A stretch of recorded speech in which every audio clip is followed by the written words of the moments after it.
दोस्तों आज की वीडियो में बात करूंगा star delta reverse forward starter का कंट्रोल सर्किट डायग्राम कैसे बनाया जाता है। पिछली वीडियो में हमने पावर सर्किट डायग्राम समझ लिया है इस सर्किट से, और आज की वीडियो में बात कर रहा हूं मैं इसका कंट्रोल सर्किट डायग्राम की। जो हम इस सर्किट डायग्राम से इसका कंट्रोल सर्किट डायग्राम समझेंगे, ये बिगिनर्स के लिए वीडियो बना रहा हूं मैं। अगर आप सीखना चाह रहे हैं स्टार डेल्टा रिवर्स फॉरवर्ड तो ये वीडियो आपके लिए बहुत खास हो जाएगा। अगली वीडियो में आपको मैं इसी स्टार्टर को थोड़ा सा एडवांस करके दिखाऊंगा इस सर्किट डायग्राम से। फिलहाल मैं इस सर्किट डायग्राम से इस स्टार्टर को बनाऊंगा तो आप देखेंगे यहाँ L2 या न्यूट्रल, मतलब ये है कि जो हमारा स्टार्टर होता है या तो इसको 220 से हम कंट्रोल करते हैं या फिर 2 फेज से कंट्रोल करते हैं। तो अभी के केस में हम न्यूट्रल देंगे। जो हमारा यहाँ 3 पोल का MCB है जिसके अंदर हमारे R/B 3 फेज हैं, यहीं से एक फेज उठा कर के नीचे से हमने कंट्रोल MCB में दे दिया है एक फेज, और नीचे यहाँ हमने न्यूट्रल कनेक्ट कर दिया है। अब इस MCB से सप्लाई आउट करके ओवरलोड रिले में लेकर के आएंगे, तो वो मैं लगा के आपको दिखाता हूँ। दोस्तों सबसे पहले मैं आपको न्यूट्रल का वायरिंग दिखाऊं तो आप देखेंगे जो हमारा डबल पोल का MCB है, यहाँ से मैंने न्यूट्रल को आउट करके कॉन्टैक्टर के A2 टर्मिनल पर लगाया है। इधर जो मेरा रिवर्स कॉन्टैक्टर है इसके A2 टर्मिनल पर लगा दिया, और यहीं से एक लूप दे दिया हमने अपना डेल्टा के A2 में, और इसी डेल्टा के A2 से एक लूप उठा करके हमने स्टार में दिया है। और यहाँ जो हमारा टाइमर है इसके भी A2 टर्मिनल पर हमने न्यूट्रल को लूप दे दिया है। न्यूट्रल का वायरिंग हमारा हो गया है एज इट इज, जैसा हम यहाँ देख सकते हैं। सभी कॉन्टैक्टर और टाइमर के अंदर हमने न्यूट्रल दे दिया है। ये मैंने पहले ही बोला कि बिगिनर्स के लिए वीडियो बना रहा हूँ। इस स्टार्टर को थोड़ा सा एडवांस करूँगा तो हम न्यूट्रल में भी कंट्रोलिंग करेंगे, वो अगली वीडियो में आपको मैं समझाऊंगा। ऐसा दोस्तों हमने समझा कि जो डबल पोल की MCB है इसके ऊपर वाले पॉइंट से हमने एक फेज वायर को आउट किया है और इसको लगा दिया अपना ओवरलोड रिले। जैसा मैं आपको दिखाऊं तो आप देखेंगे ओवरलोड रिले के 95 नंबर में कनेक्ट कर दिया है। अब 96 नंबर पॉइंट से हम सप्लाई को आउट करेंगे और उसको लेकर के जाएंगे जो हमारा NC पुश बटन होता है, जैसा आप ड्राइंग में देख सकते हैं। इस NC पुश बटन के अंदर लेकर के जाएं। दोस्तों आप देखेंगे कि ओवरलोड रिले के 96 नंबर पॉइंट से सप्लाई को आउट करके जो हमारा NC स्टॉप बटन है हम इसके अंदर लेके आए हैं, जैसा आप देख सकते हैं। और NC से सप्लाई आउट होकर के हमारा NO पुश बटन में गई है, जो हमारा फॉरवर्ड का NO है, और यहीं से एक लूप दे दिया है हमने रिवर्स के NO में, जो आप यहाँ देख सकते हैं। एज इट इज जो हमने ड्राइंग में समझा वैसे कनेक्शन कर लिया है। NC पुश बटन से सप्लाई आउट होके फॉरवर्ड के NO में, और यहीं से एक लूप दे दिया हमने रिवर्स के NO पुश बटन में। दोस्तों आप अब सर्किट डायग्राम में देखेंगे कि जो हमारा फॉरवर्ड का NO पुश बटन है, यहाँ से सप्लाई हमने आउट करके रिवर्स का NC यूज करते हुए फॉरवर्ड कॉन्टैक्टर की कॉइल में लेकर के गए हैं। और इधर आप देखेंगे जो रिवर्स का NO पुश बटन है, यहाँ से सप्लाई को आउट करके फॉरवर्ड का हमने NC यूज किया हुआ है और रिवर्स कॉन्टैक्टर की कॉइल में लेके गए हैं। आप देखेंगे जो बीच में हम NC पॉइंट यूज कर रहे हैं ये एक दूसरे कॉन्टैक्टर को इंटरलॉक करने के लिए कर रहे हैं। अगर मान लीजिए मोटर फॉरवर्ड में चल रही है, उस केस में हम रिवर्स का बटन दबाएंगे तो रिवर्स कॉन्टैक्टर ऑन नहीं होगा, क्योंकि फॉरवर्ड कॉन्टैक्टर ऑलरेडी ऑन है। तो जो NC है ये NO हो जाएगा, इसलिए रिवर्स कॉन्टैक्टर को कोई चाहकर भी ऑन नहीं कर सकता है। तो आप देखेंगे जो हमारा ग्रीन पुश बटन है, यहाँ फॉरवर्ड का ग्रीन पुश बटन है, यहाँ से सप्लाई आउट करके पहले रिवर्स के NC पॉइंट में लेके जाएंगे और NC से सप्लाई आउट करके फॉरवर्ड कॉन्टैक्टर की कॉइल में दे देंगे। जैसे आप देखेंगे पीछे कि हमारे 2 पॉइंट होते हैं A1 और A2। A2 पर हमने न्यूट्रल दे रखा है, A1 पर हम फेज देंगे। यहाँ मैं आपको एक कॉन्टैक्टर को निकाल के दिखा देता हूँ। कुछ नीचे की तरफ दबा करके कॉन्टैक्टर को निकालेंगे, और यहाँ आप देखें तो यहाँ हाईलाइट किया गया है कि कॉन्टैक्टर के 13 और 14 नंबर NO पॉइंट हैं और 21 और 22 नंबर NC पॉइंट हैं। तो ये जो हमारा 21 नंबर पॉइंट है ये NC है, और इधर इसका दूसरा पॉइंट 22 है, तो इस कॉन्टैक्ट को हम यूज करेंगे। दोस्तों आप देख सकते हैं जो हमारा ग्रीन पुश बटन है फॉरवर्ड का, यहाँ से सप्लाई आउट करके हमने लगाई है अपने रिवर्स कॉन्टैक्टर के NC पॉइंट पर, और इसे दूसरे वाले NC पॉइंट से सप्लाई को आउट करके हम फॉरवर्ड कॉन्टैक्टर की कॉइल में लेके गए हैं, जहां A1 और A2 पॉइंट होते हैं। मैं थोड़ा सा इसे आपको जूम करके दिखाऊं तो आप देख सकते हैं कि यहाँ हमारा A2 पॉइंट है और दूसरी साइड में हमारा A1 पॉइंट है। तो A1 पर हमने फेज दे दिया है इस रिवर्स कॉन्टैक्टर से इंटरलॉक करते हुए रिवर्स कॉन्टैक्टर का NC यूज कर लिया है। अब जो हमारा रिवर्स कॉन्टैक्टर का NO पुश बटन है, यहाँ से सप्लाई को आउट करते हुए फॉरवर्ड कॉन्टैक्टर का हम NC यूज कर लेंगे, और दूसरे वाले NC पॉइंट से सप्लाई को आउट करके रिवर्स कॉन्टैक्टर की कॉइल में लगा देंगे। दोस्तों अभी जो हमारा कंट्रोलिंग है वो रिवर्स कॉन्टैक्टर में हो गया और फॉरवर्ड कॉन्टैक्टर में भी हो गया, लेकिन अभी हमने अपना जो होल्डिंग वाली सप्लाई है ये होल्डिंग वाली सप्लाई नहीं कनेक्ट की है। तो अभी क्या होगा, जैसे ही अपना ग्रीन पुश बटन दबाएंगे तो कॉन्टैक्टर ऑन होगा लेकिन तुरंत ऑफ हो जाएगा। मैं आपको एक बार दिखाऊं, फॉरवर्ड दबाऊंगा तो देख रहे हैं आप फॉरवर्ड ऑन हो रहा है लेकिन छोड़ने पर बंद हो जा रहा है। रिवर्स दबा रहा हूं तो रिवर्स भी ऑन हो रहा है लेकिन बंद हो जा रहा है इसको छोड़ने पर। तो ये कंटिन्यू होल्ड होना चाहिए। उसके लिए हम क्या करेंगे, जो हमारा NC ऑफ पुश बटन है इसके आउटपुट से एक तार उठाएंगे और इसको ले जाकर के लगा देंगे फॉरवर्ड के एनो में, और इस फॉरवर्ड के एनो से आउटपुट ले जाएंगे, इसको लगाएंगे जो हमारा रिवर्स का NC है जो हमने इंटरलॉक करने के लिए यूज किया हुआ है इसके इनपुट पर। अगर हम डायरेक्टली इस तार को उठा करके कॉइल में लगा देंगे तो जो हमारी होल्डिंग रहेगी वो इंटरलॉक नहीं होगी। तो हमको क्या करना है, इधर लगाना है अपना रिवर्स के इनपुट पर।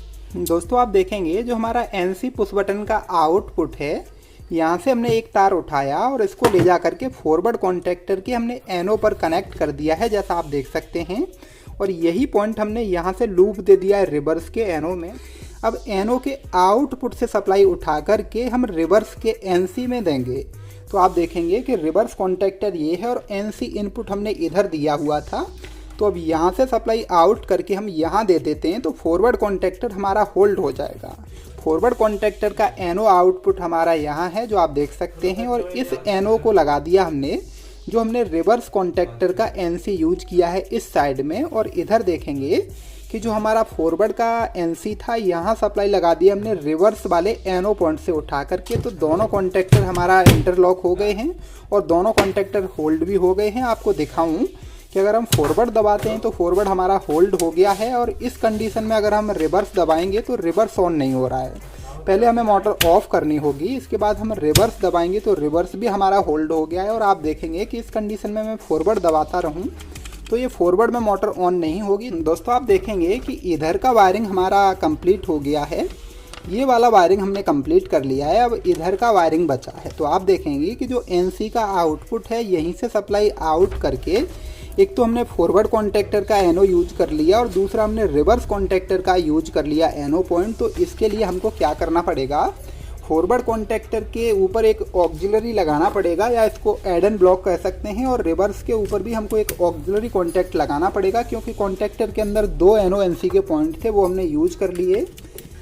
दोस्तों अब कनेक्शन कर लेते हैं अपना डेल्टा स्टार और टाइमर के अंदर। इन तीनों को ऑन करने के लिए हमें क्या करना है, फॉरवर्ड का एनो और रिवर्स का एनो पैरेलल में कनेक्ट कर देना है। जैसा आप यहाँ देख सकते हैं फॉरवर्ड के ऊपर हमने ऑक्सिलरी कॉन्टैक्ट लगा लिया है एनो पॉइंट के लिए, और यहाँ रिवर्स के ऊपर भी हमने एक ऑक्सिलरी कॉन्टैक्ट लगाया हुआ है। अब हमें सप्लाई कहाँ से देनी है, जो NC ऑफ पुश बटन का आउटपुट है यहीं से एक तार ले जा करके इसके इनपुट में कनेक्ट कर दिया है हमने। तो आप देखेंगे ये हमारा ऑफ पुश बटन है, इसका आउटपुट ये है क्योंकि आउटपुट से ग्रीन पुश बटन में सप्लाई जाती है एनो में। तो आउटपुट वाली सप्लाई हमारा यहाँ फॉरवर्ड कॉन्टैक्टर के एनो पॉइंट पर आई हुई है इसको होल्ड करने के लिए, और यहीं से एक लूप गया हुआ है इस रिवर्स कॉन्टैक्टर के अंदर इसको होल्ड करने के लिए। तो ये जो हमारा एनो पॉइंट पर सप्लाई है यहीं से एक सप्लाई उठा करके ऊपर वाले एनो पॉइंट पर हम कनेक्ट कर देंगे, और यहाँ से एक सप्लाई आउट करके इधर एनो पॉइंट पर हम कनेक्ट कर देंगे। कुछ इस तरीके से हमने इनपुट सप्लाई लगा दी है। अब आउटपुट भी हम लूप कर देंगे एक तार लेकर के। दोस्तों आप देखेंगे जो हमारा एनो आउटपुट है इसको भी हमने लूप कर दिया है एक तार से। अब आपको मैं ड्राइंग दिखाऊं कि इसका आउटपुट गया हुआ है हमारा टाइमर की कॉइल में। टाइमर के एक पॉइंट पर हमने न्यूट्रल कनेक्ट करके रखा हुआ है और दूसरी साइड में इधर से हम फेज दे देंगे। आपको एक बार टाइमर दिखाऊं, टाइमर का न्यूट्रल मैंने अभी खोल दिया आपको दिखाने के लिए। ये हमारा टाइमर है। टाइमर के अंदर हमको A1 और A2 के 2 पॉइंट मिलते हैं जो इसके कॉइल के पॉइंट हैं, जहां आप पॉजिटिव और नेगेटिव से भी इसको ऑपरेट करा सकते हो और न्यूट्रल फेज देकर भी इसको ऑपरेट करा सकते हो। बीच में एक पॉइंट है S, ये इसको रीस्टार्ट करने के लिए है। अगर हम A1 से ही एक लूप लगा देते हैं S पर, बीच में एक स्विच लगा देते हैं तो ये इसको रीस्टार्ट कर सकता है।